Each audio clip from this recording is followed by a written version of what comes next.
Hey guys, welcome back to The Average Delton. This is the space where we discuss real life, real loss, and the things that we carry that people never see. No filters, no pretending, just truth. Today is Americans celebrate 250 years. For many people, it's simple. It's fireworks, flags, patriotism.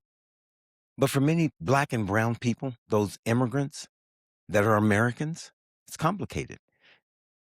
And maybe that's okay. Today, I don't have answers. I just have questions. Questions I often wrestle with. So let's talk about it. I lived in this country my entire life. This is the only country I've ever known. It's where I learned to ride a bike, where I went to school, where I built friendships. This is home, where I've worked, where I've dreamed, even where I failed and got back up again. This is simply home. So why does celebrating sometimes feel heavy? Not because we don't love this country, because we know its story. And somehow my story is woven in between this entire celebration, the beautiful parts and the painful ones. Can we celebrate a birthday without pretending the hard years never happened? When someone celebrates a grandparent's 80th birthday, they don't erase the tragedies. They don't forget the losses. They celebrate the entire life. Could America be the same? Celebrate the ideals while still acknowledging where we've fallen short? Or does celebration require silence? Then I think about children. What do we teach them? Do we tell them America is the greatest nation on earth? Do we tell them about slavery? About segregation? About Native Americans forced off their land? About immigrants who faced hatred? About people who marched so others could vote?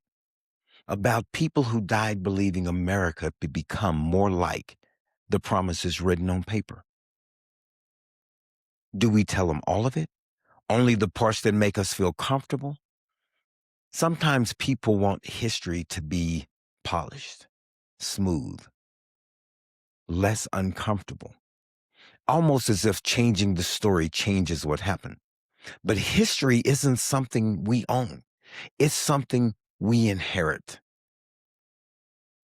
The good, the bad, the inspiring, even the ugly, the heartbreaking.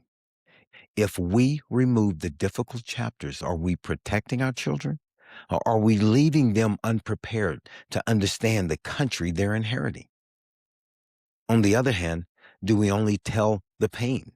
Do we leave our children believing America has never changed, that hope is pointless, that progress never happens, that every story ends in injustice?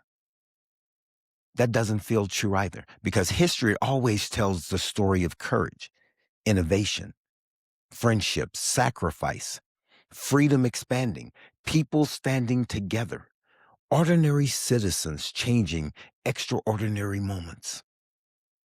That's America too. Maybe that's what makes this anniversary so complicated.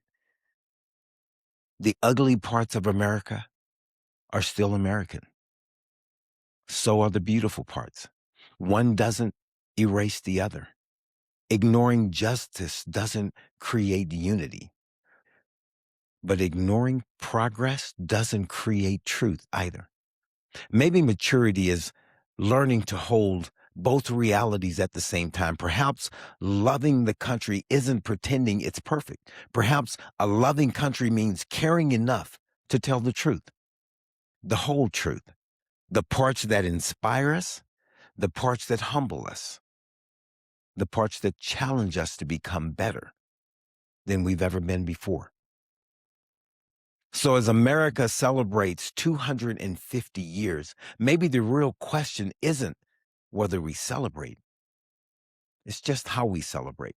Can we wave the flag remembering those who weren't always allowed to enjoy its promises? Can we honor the founders without acknowledging those they left out? Can we celebrate freedom while remembering the people who had to fight to receive it? Can we tell our children a story that's honest enough to build wisdom instead of shame, hope instead of denial, responsibility instead of blame? Maybe that's what patriotism looks like. Not pretending, not condemning, but caring enough to keep building. Because every generation inherits America and every generation leaves America to the next.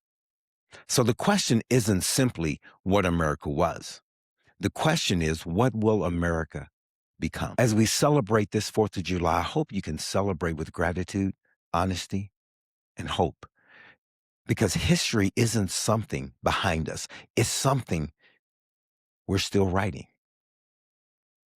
And as you've seen over the World Cup being hosted in America, people outside our country recognize that. So, guys, this has been your average Delton.